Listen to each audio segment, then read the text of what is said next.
The year is 2010. The month is August. We finished eating dinner, really nice dinner. We're just hanging out at home. This friend of mine has come back from Africa, and he's regaling me with these stories of getting drunk and losing his hotel key and having sex with strangers. And I am laughing and laughing, holding on to my stomach. I'm laughing. Suddenly, I turn to my husband and I go, "Oh, honey, you know what? This ain't good. I think I'm in labor." And he goes, "What?" And I'm like, "Yeah, I'm not kidding around." And he's like, "What do you mean you're in labor? I haven't even packed yet." And I'm like, "Well, you've only had 9 months to think about it." But, whatever. So my husband rises to the occasion for the second time. And he gets a bag together, packs it all up, tells this friend of mine who's come back from Africa, "You got to stay here with the dog because, we have got to go." So we get into the car, race to the emergency room, and then I'm going to skip over, the next maybe 5 hours of yuckiness because I want to, spare all of you. And so I'm like lying there, very fancy, labor room, but it's still a very hard bed. I'm butt naked from the butt down.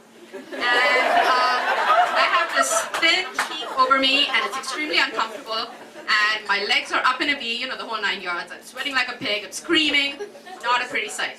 So I have a nurse and a doctor at the tail end, wrong end, whatever, and my husband is on the left. And, he's very sweet. We've gone to practice sessions. He knows what he has to do. And he's like, "You know what, honey, it's okay. You'll get through it. You'll get through it." He's being very sweet. But right now, I'm like so irritable. I feel like clanking something on his head. I just don't have an object near me. By the way, they keep labor rooms completely empty of like metallic objects and like sharp objects for this very reason. So the nurse sort of flashes my husband a very sympathetic smile. And he's like, "You know what, don't worry. It's your first time. They're always like this. Don't worry." And I'm like, "You know what? I can hear you. I can totally hear you. But you know what? It's okay." And to top it all off, my mother-in-law is pacing the back of the labor room. Yes, mother-in-law, not mother, mother-in-law. She adamantly wanted to be there. And you know what? I'm not fighting this fight. I'm like, fine, as long as you're in the back of the labor room and pacing around, you don't see me, it's already done. Suddenly I can hear a voice. "Oh my God, she's in so much pain. Why can't they give her an epidural?" Now that is the worst thing you can tell a woman who's in labor. Because I start thinking, hey, hang on a second. Why don't I have an epidural? And my husband was sitting there going, "Hey, yeah, what about her epidural?" Next thing you know, they bring an anesthesiologist in because there's all this hubbub about an epidural. And this guy is hot. Super hot. And I could be distracted with all the pain, all of that, but he is hot. Now, so he comes in and he's like, "Lady, you got 5 minutes to decide on this epidural because I'm going off for a C-section, and if you don't decide in 5 minutes, you're not getting it." And I'm like, "Hey, hang on a second. I was just going to pay him a compliment, but you know how nice he was.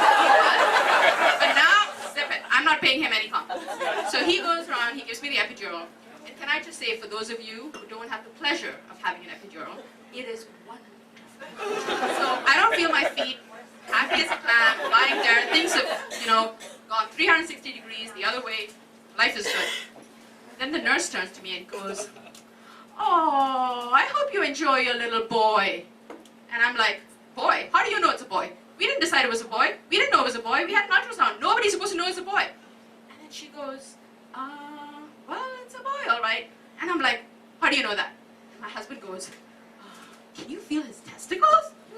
And the nurse goes, "No, I can't feel his testicles. He just has a big head and a lot of hair." And I'm like, "Oh, and that's supposed to tell you it's a boy? Okay, well, whatever." Sure enough, it is a boy. And they get him all cleaned up, and they give him to me. And I look at him, and he's not beautiful. Not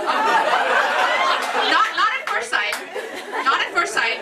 But then he doesn't cry, and he looks into my eyes, and suddenly I forget everything. And I must say, this was the best and worst experience ever.